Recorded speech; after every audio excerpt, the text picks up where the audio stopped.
I'm hoping there will be a day, could be any time down the line, a year, 5 years, 10 years, when a majority of people, most people, realize that they're always being manipulated by someone else. But I fear that that time might never come.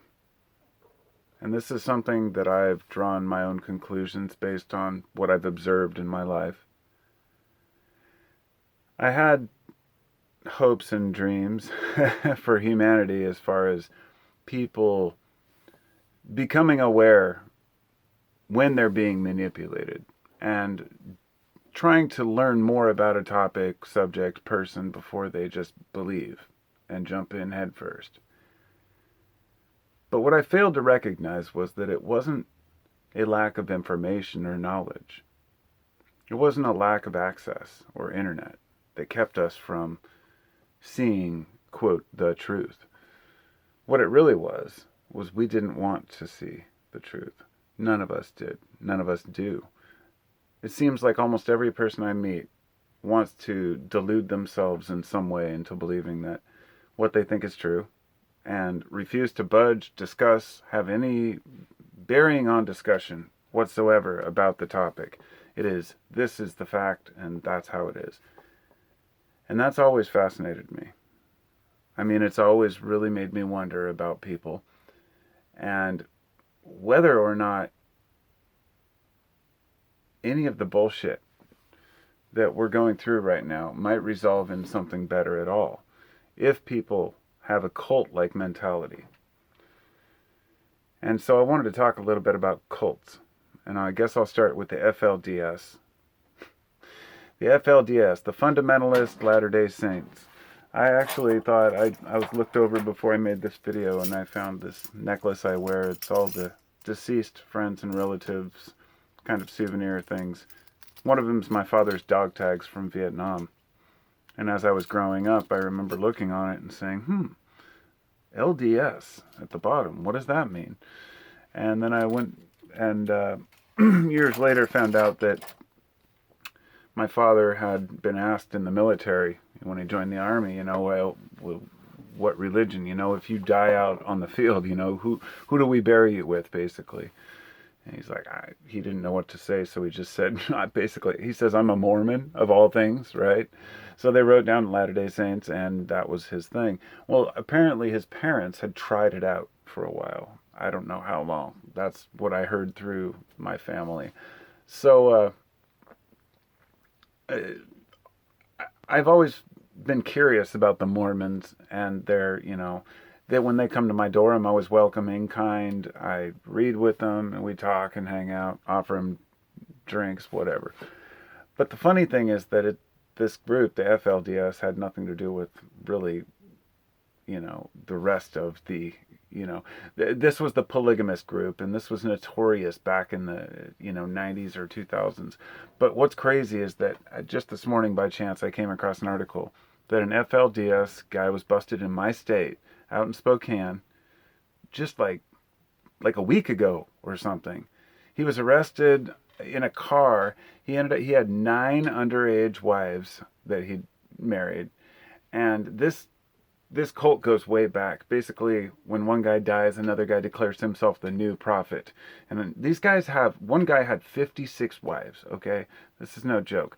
And these women are so brainwashed, and so are the men who give up their women to the leader when they join the cult.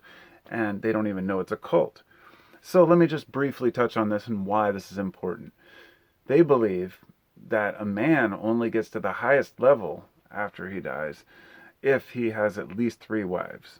So it's like every man's goal to have at least 3 wives. But there are higher levels, of course, for those with more wives or the prophets. And it shows humans' desperation that people are still joining cults, even knowing that in today's world, you could do the research. And here's the thing, these women, these girls, were actually, they did a raid. And apparently, from what I read, they took the girls to, a care facility, healthcare facility or whatever. And then the girls, like 8 out of 9 of them escaped again and went back. And then they found them in Spokane. They're dedicated. People are dedicated to their cults. And it's easy for people who are living their day-to-day life, going to work, coming home, just watching TV or the news or whatever it might be, to say, well, look at all these people who are in cults.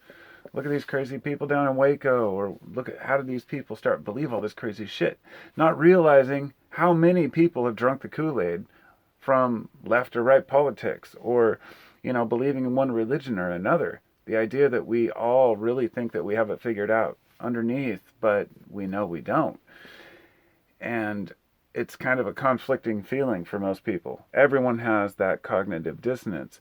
We know that we don't have it all figured out, but we really want to believe in something. And that's what leads to people believing in cult leaders and the cult-like mentality, that otherwise normal folks are willing to give up their freedom, all of their money, their houses, and it may even extend into the Mormon church itself as a whole. For example, you pay tithe, like in many religions.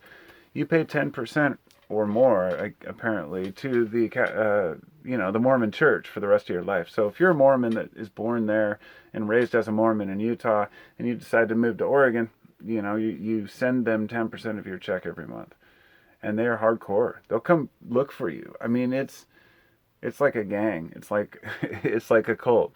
I mean, Scientology, we all know. I don't even have to bring that one up. I mean, if there's anyone out there who's still kind of in the dark about the horrific nature of Scientology, they're so bad that they even scan the internet for people saying that word, Scientology.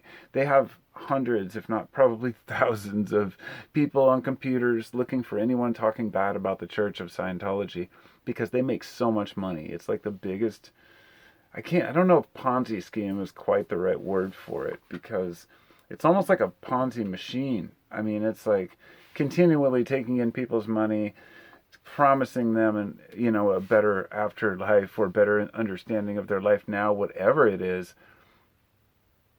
The people are the ones that pay. They end up doing a lot of slave labor.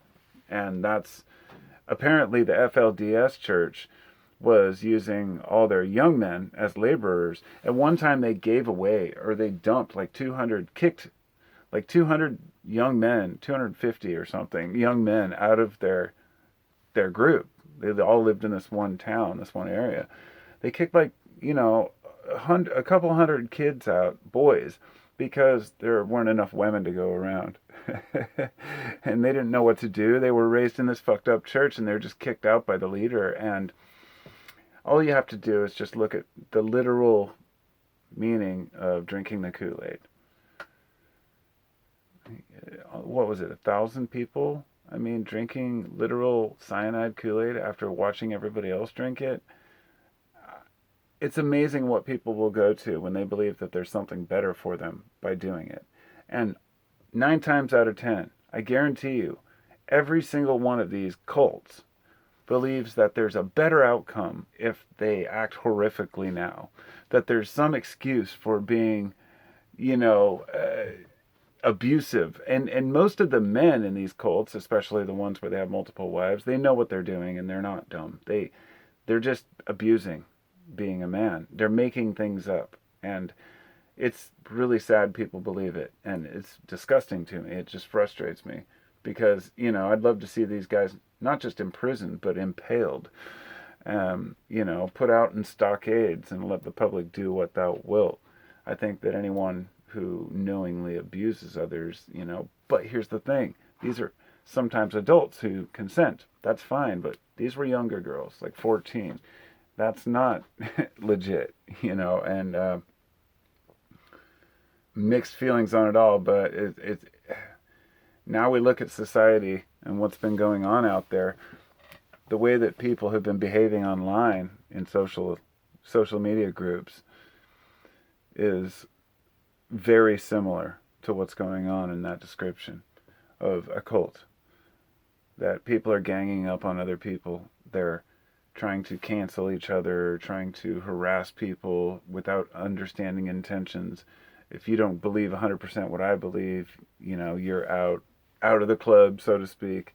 This is how these belief systems handle people who are, quote, there's a word for it, not heretics, but it's something milder that means basically the same thing. A person that doesn't go along with what the leaders tell them to do. And I've always been an anti-authoritarian, and I have a huge issue with cults because cults are based on exactly that, authoritarian rule, and it hasn't worked out. So that's my rant. I'll talk to y'all next time. Thanks for listening. Be well, and check out my other shit. If you're new to the channel or if you're old to the channel, bye.